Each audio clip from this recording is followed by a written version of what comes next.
Bottoms up.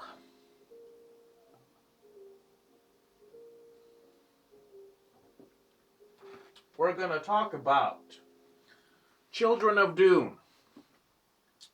Now, this is the moment where the DUNE series begins to be interesting to me. The first book and Dune Messiah were they weren't really my thing for many reasons, but Children of DUNE is an improvement upon the series. This is where all of the concepts and all of the plots begin to shine a little bit. Not to say that the book wowed me in any way. I have to keep mentioning that this series isn't to my liking. But anyway, we got Children of DUNE. Paul Atreides, Paul Muad'Dib is over. He is history. And now his twins, Leto II and Ganima, they are, children. And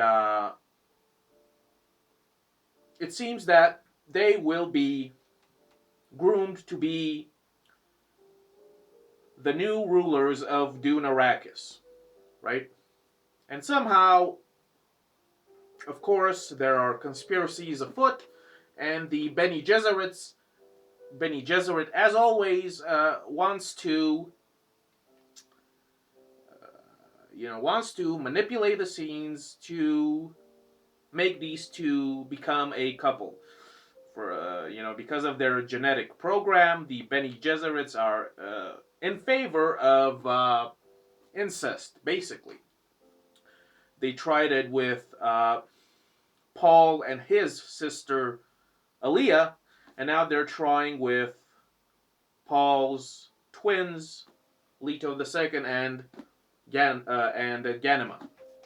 So the Bene Gesserits are,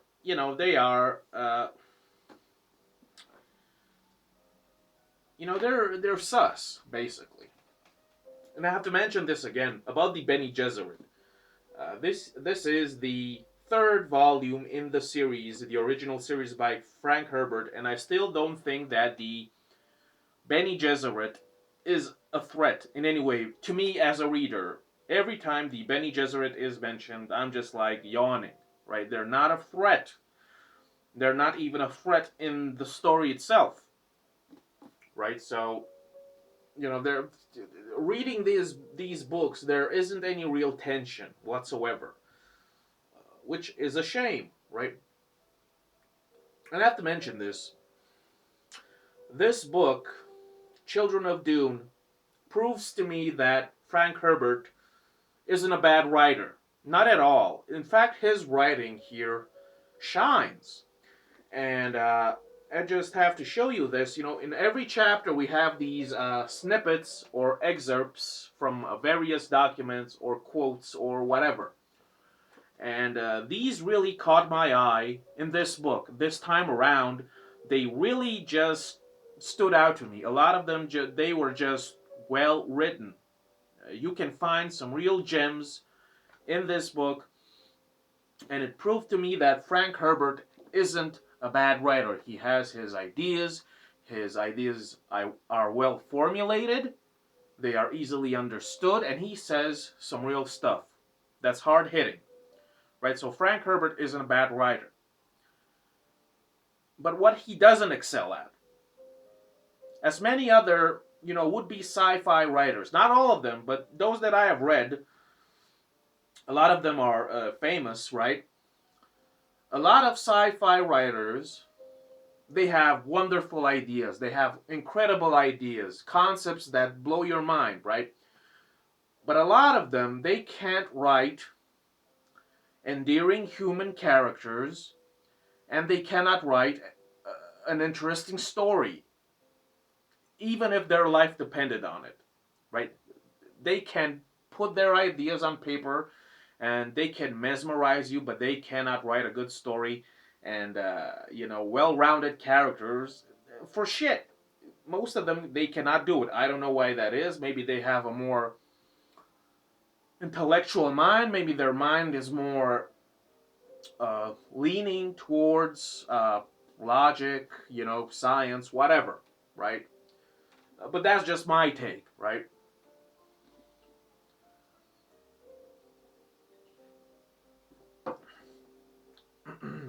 Where to begin? Um, as always, I've noticed this with Frank Herbert. In every Dune book so far, he introduces these new characters that don't really interest me at all. At all, right? Every book he presents these, you could call them secondary characters, and they are just wasting my time as a reader. They should not be in this book. I understand why they are here, uh, narratively speaking, but at the same time, I don't want to read about all of these secondary, tertiary characters.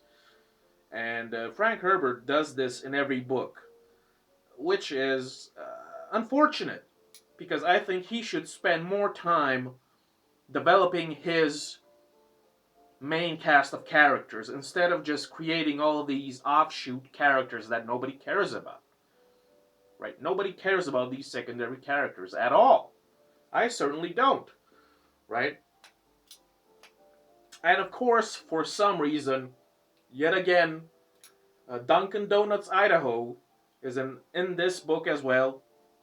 I've started reading The God Emperor of Dune, and Dunkin' Donuts is also in that book. And Frank Herbert has this obsession with Dunkin' Donuts Idaho, and it seems to me that he is trolling the readership because I don't understand why Dunkin' Donuts Idaho is such a recurring character in all of these books because, like I mentioned in my first Dune review, Dunkin' Donuts Idaho, Gurney Halleck, and Hawat are the same character, and they do not belong in this book series. They simply do not. They are a waste of space.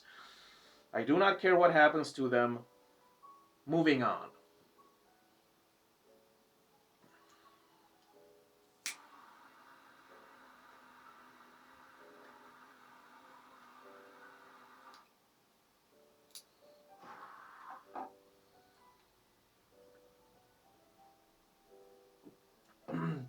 So we have Paul's twins. They're about 9 years old or something like that. And Lady Jessica, who has been in exile for all of these years, she comes back because the Bene Gesserit has warned her that her daughter Aaliyah, Paul's sister, who is now the regent of the empire, she is a monstrosity. She has succumbed to her many memories of certain personalities because she is a pre-born, meaning that she was completely conscious, aware as a fetus because of the spice, and now she has become a monstrosity because she has been seduced or overwhelmed by one personality, one memory in particular, and Jaboy, Baron Harkonnen Vladimir, comes up and he takes over Aaliyah, and Aaliyah becomes this sort of I wouldn't say a tyrant, but she becomes this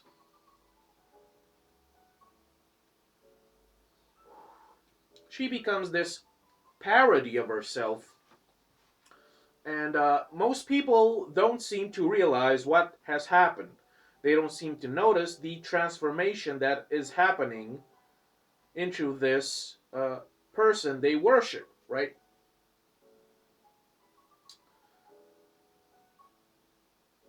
And this is the main plot of the book. Aaliyah is the antagonist because she has been overwhelmed by her many memories and personalities.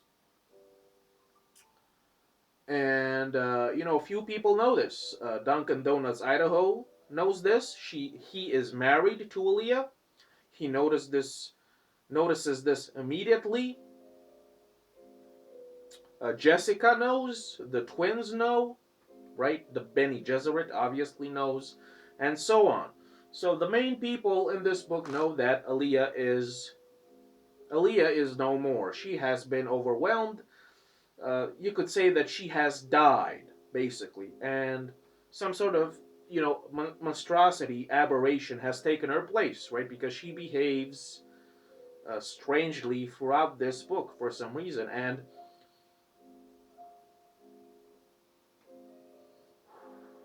I have to say this. Uh, to me, as a reader, I actually had high hopes for Aaliyah because when she was like 4 years old, she killed the Baron Harkonnen like a boss. I had high hopes for her. I actually liked her more than Paul. And now in this book, she becomes the antagonist, and basically, she's already dead. Her personality, the one that we know and love, she is no more, basically. Parts of her kind of remain, but there are remnants. She has died, basically. And our cast of characters are trying to get rid of her somehow because, of course, the Baron, who is in control of her body, of her mind, he's up to no good as usual. He wants to destroy the House Atreides. He wants to destroy everything that Paul has built, you know, and so on.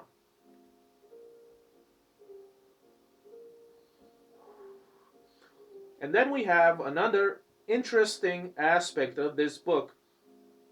In Dune Messiah, at the end, Paul is blind, he has no more prescience, and he goes to die in the desert because the Fremen, that's what they do. If some of their people get blind, they just toss them away like garbage to die in the desert because they're blind and they're useless. So Paul, the emperor of the galaxy, now he is completely powerless and he chooses to go into the desert.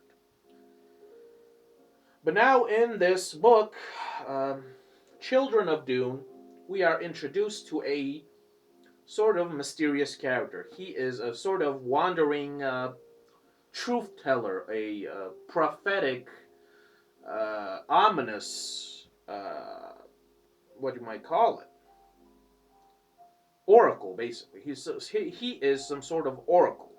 Let's call him the Oracle, right?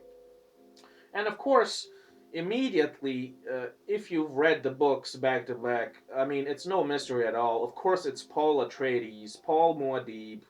I mean, there is no mystery at all. The moment this oracle is introduced, I immediately knew that it was Paul Atreides. No cap. It was no mystery at all. There was no subtlety at all. And a lot of characters, to my surprise, in this book, they're just so confused, right? For some reason, right? Which to me doesn't make any sense. Not really. Especially the people that have, mental abilities, who understand the skills of the Bene Gesserit, they should conclude immediately that this oracle is Paul Atreides, the former emperor. But they don't.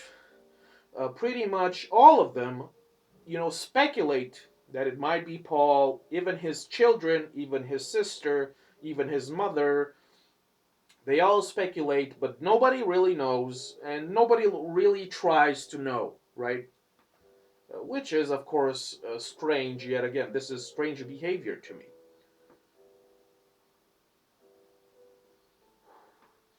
Because this oracle, he pops out of nowhere, goes into the main square, and just destroys Aaliyah's public image, destroys the priesthood, destroys everything that he stood for when he was emperor, right? He just throws shade at everything he built, at all the people he knew. He destroys his own religion. He makes some eloquent speeches, and then he vanishes. And nobody seems to really try to apprehend him, right?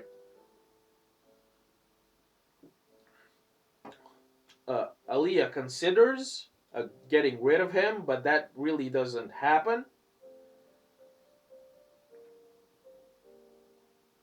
And even his children, who seem to be even more skilled at this prescience, even more than their father Paul Atreides, even they don't really know if he is in fact their father Paul, or if he is just some nutcase wandering the desert talking shit, basically, right?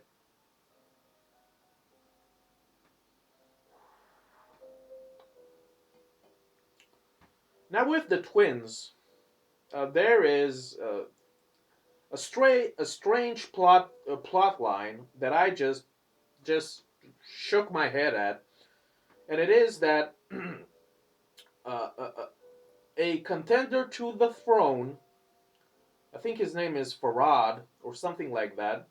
He is the descendant of the previous emperor, Shaddam Badish, who Paul dethroned in the first book. He is a contender to the throne, and the people around him concoct this plot to get rid of the twins, by training these tigers to kill them.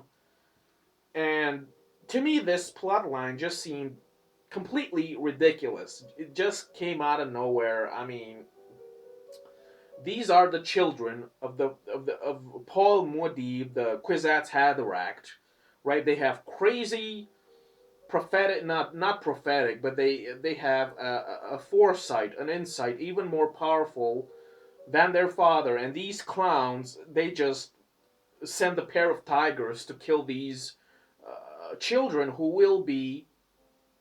are in line to become the new emperors of the empire, right? And of course, the plot fails. The tigers get killed. Yada yada. It was just ridiculous to me. Oh, this plot line with the two tigers was just it was just a waste.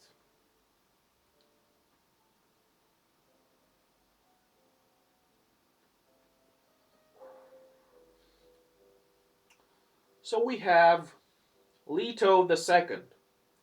He is even more. Let's say he is more a Kwisatz Haderach than his father Paul, and he goes on this journey through the desert. He gets kidnapped by all kinds of people. He is put to the test. He is forcefully administered overdoses of spice melange as a test to prove that he is not a monstrosity. And this test goes against his will. He has all kinds of crazy visions. He has visions of former leaders and events in the past. He has some sort of crazy third eye awakening. The Atreides seem to be descendants of Agamemnon and another great ruler, whatever. Right, so Leto the Second has this crazy awakening, right? And a very interesting thing happens. He goes into the desert. He picks up the fish that later become sandworms. So he picks up these fish and he puts them on his skin, and his skin becomes changed. He becomes a sort of a human sandworm hybrid, right? Which was a very interesting uh, idea, right? His skin becomes the skin of the sandworm, and his personality immediately changes. I mean, he is changed at a molecular level, and immediately he realizes that because of this union with the sandworms, he will lose his humanity. And at the same time, not only does he gain even more prescience, but he also gains this crazy physical force, right? He becomes almost invulnerable. He becomes almost immortal. He is all knowing, almost all present, omniscient, omnipresent, yada yada. And he basically, at the end of the book, he becomes a sort of galactic, universal tyrant, a despot, because he has this idea about the golden path. He has this idea about a golden path that will lead to some sort of peace, which he calls Leto's peace, right?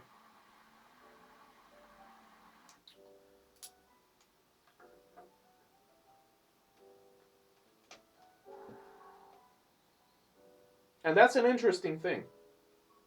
In this book, we sort of get some sort of information about the sandworms. Uh, the sandworms start out as some sort of sand fish. In my translation, they are called fish, right? Something like that. So this sand fish, it is revealed that they were brought to Dune, Arrakis, from another planet.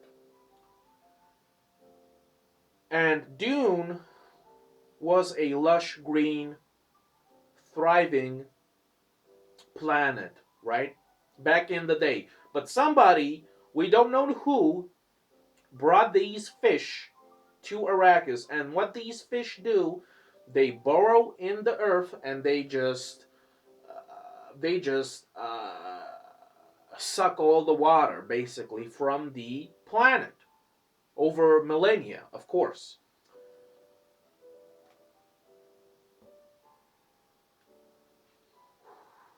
So these fish are responsible for Dune Arrakis being a desert planet because Dune was a green, lush planet before their introduction. But somebody, we don't know who, brought these fish, and Dune Arrakis was turned into a desert, right? And when these fish congregate, right, when enough fish congregate, they turn into the iconic sandworms. And it's very interesting because the fish, they suck all the water, but when they turn into the sandworms, they are very afraid of water because water kills them, right? So they go from one species to another, and their whole biological chemical makeup changes basically.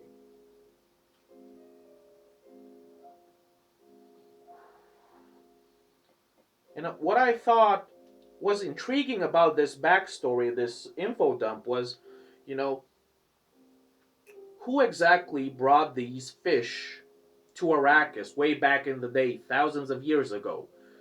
Were they brought intentionally with the mission to destroy Dune and turn it into a desert planet, or were they brought, randomly by some randos, and they uh, unintentionally destroyed this planet, right? And I speculated that this might be intentional for some reason, that these people, whoever they may be, they did this on purpose because there might be a secret to Dune Arrakis. There might be some ancient stuff going on, some ancient mysteries, and they wanted to get rid of it, right? But that's just a speculation. It would be interesting if this were the case, but we don't know.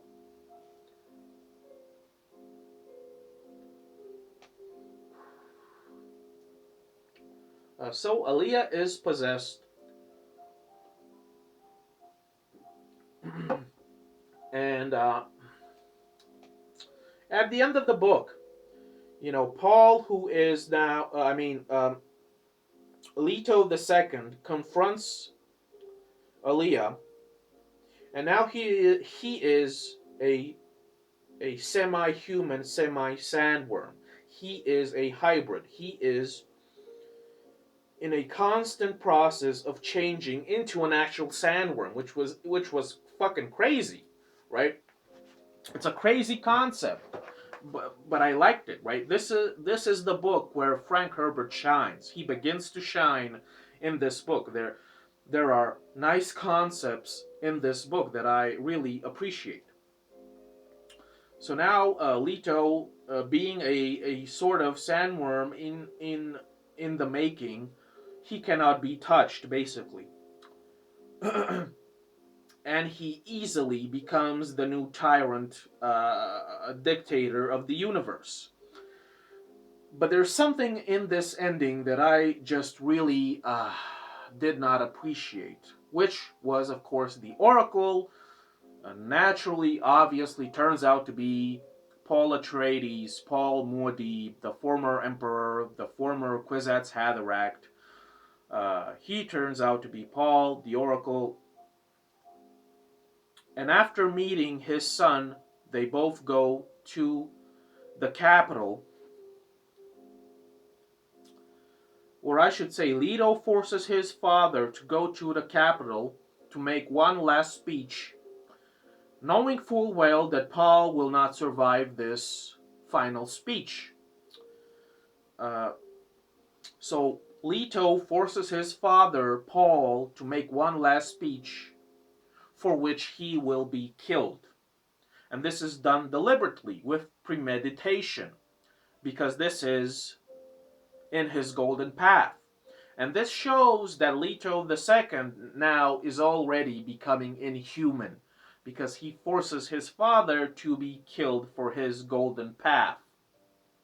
And I did not appreciate that. In my view, Paul Atreides' story is a tragedy, right? What happened to him, uh,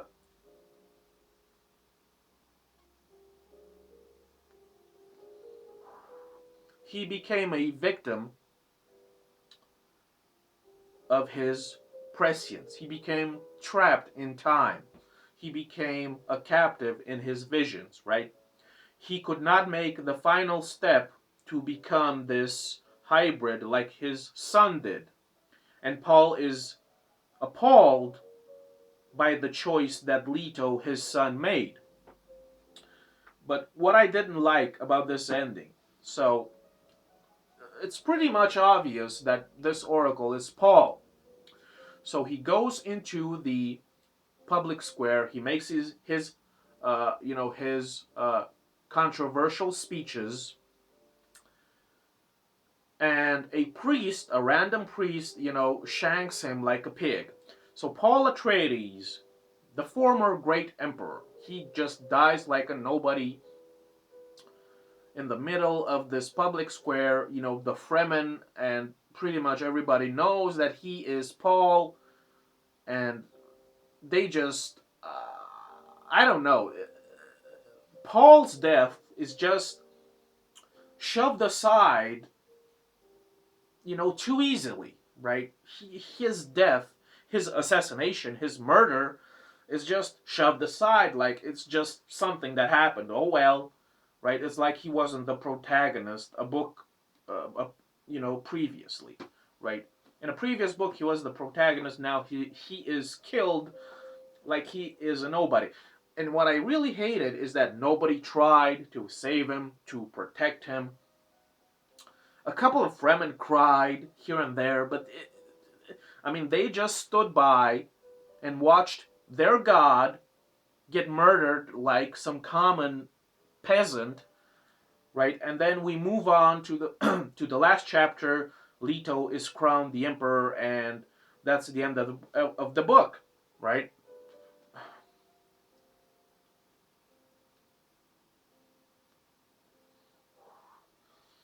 Uh, and this is just a bias, but I did not appreciate how Paul died. All of the people that swore allegiance to him, they worshipped him, the Fremen, the priesthood, his family, Dunkin' Donuts, Idaho. Even Gurney Halleck is in this book and he does nothing. He is a non-entity, a non-character in this book. His mother, Jessica, is there, right? So nobody tries to save this guy. This guy that they just admired and worshipped. He gets shanked like a pig in public view, and nobody does anything, and it is just shoved aside, and I did not appreciate that. It could have been done in a better way, but of course it wasn't.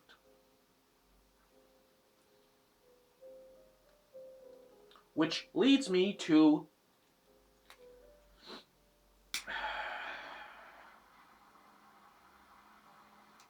which leads me to hate the Fremen even more. Listen, I've been talking nothing but shit about the Fremen for obvious reasons, but now the Fremen are just they're absolutely trash, bro. The Fremen are trash, and they belong to the streets. Okay, the Fremen belong to the streets, and they did not deserve Paul Atreides. Okay, they did not deserve for Paul to lead them. Okay, they did not deserve it.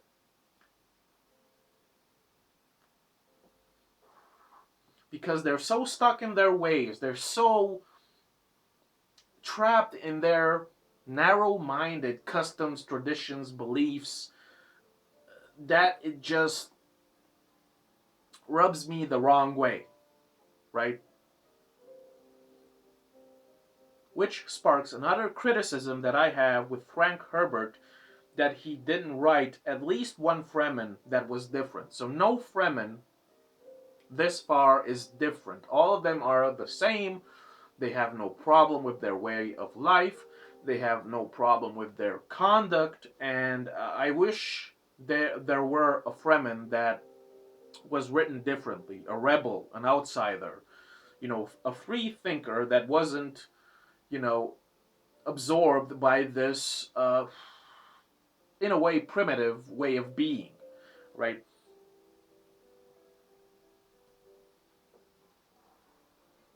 And you could make the excuse for the Fremen that, you know, their history is a sad one. It is filled with tragedy and oppression and harassment. They have been ostracized and expelled from planet to planet, and they arrived on Dune, and you know they had to adapt to the climate, to the hard conditions, and that is why they're so stern. That is why they're so rigid. That is why they're so unflinching or unfeeling almost. You could make that excuse for the Fremen, that they have a tough history, and that because they had to adapt to the hard conditions of Arrakis, you know, they have become slightly,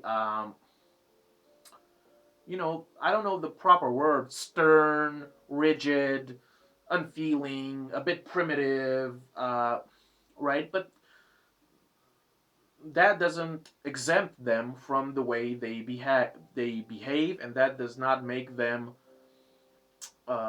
It does not absolve them from their actions. Okay, their harsh life does not absolve them from the, you know, from their actions, which I resent. I resent the Fremen. They belong to the streets. They did not deserve Paul Atreides. That is just me, because they let this guy get knifed to death in front of their eyes, and they did not do anything at all. And all of the Fremen, they swore allegiance to this guy. They made him their god. their Messiah, and they just left him to die, and I do not approve of the Fremen, right? So this book cemented the fact that in me that the Fremen are just, wow. The Fremen are just the worst kind of people, right?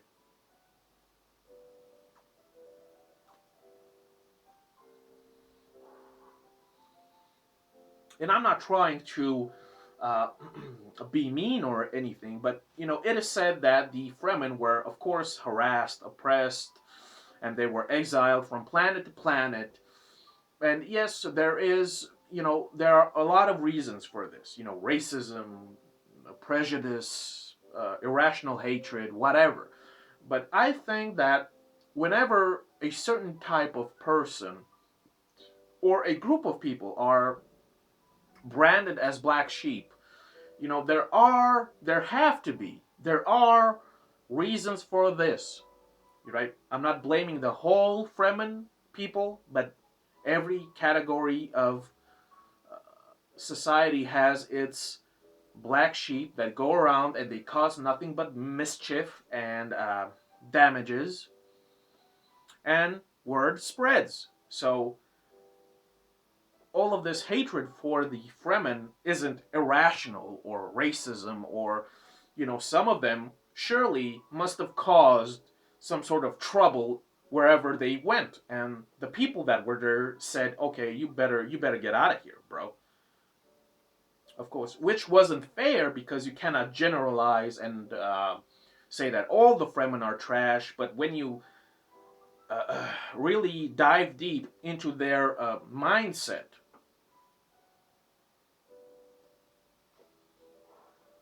right? Their mindset, the way they act, the way they behave, their traditions, their customs, etc.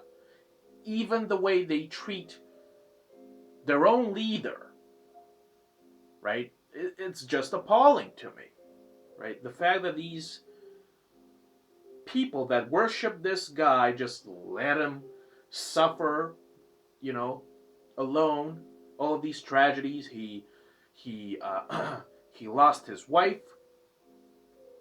He got blinded, right? He lost his sight when his children born, and then he self-exiled himself to the desert to die, right? Which he didn't die. We find out in this book, right?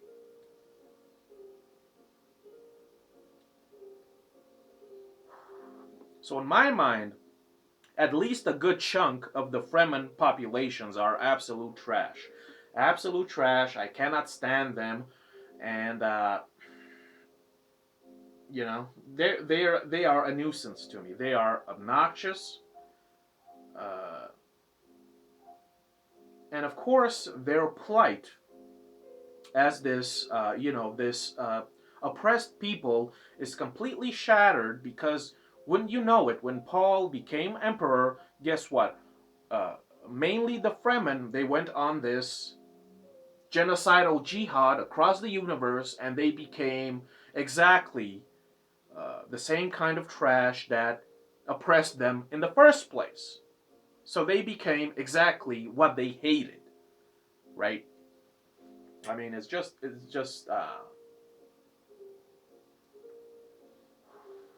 enough with the Fremen.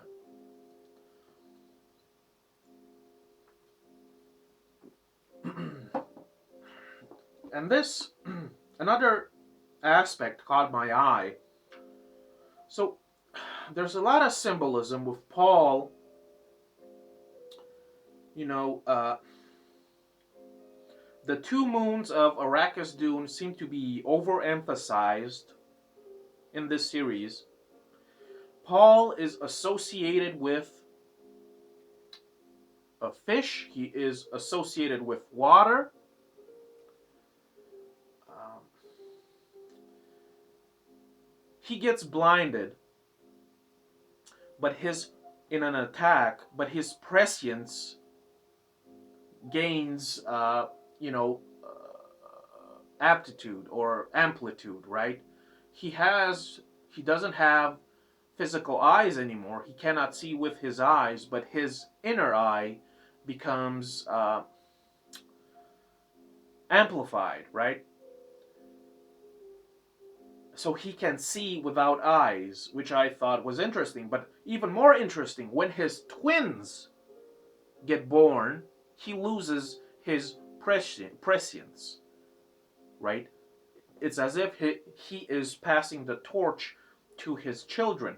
You know, he has twins, two eyes, they gain prescience, he loses his sight. You know, some sort of symbolism or some sort of metaphor is going on here.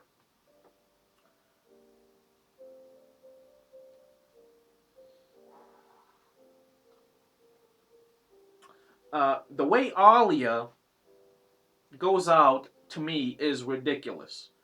Uh, Leto comes in, he's all powerful, and Alia, what I think is she gets overwhelmed by all of the voices inside her head, all of the memories, and she just jumps out a window and she dies pretty much next to Paul or somewhere in the vicinity of Paul. So Paul dies, Alia dies on the same day, in the same spot, minutes apart, and everybody just brushes it aside, and Leto becomes the God Emperor, and Ganima is just there, right? And that's pretty much how the book ends.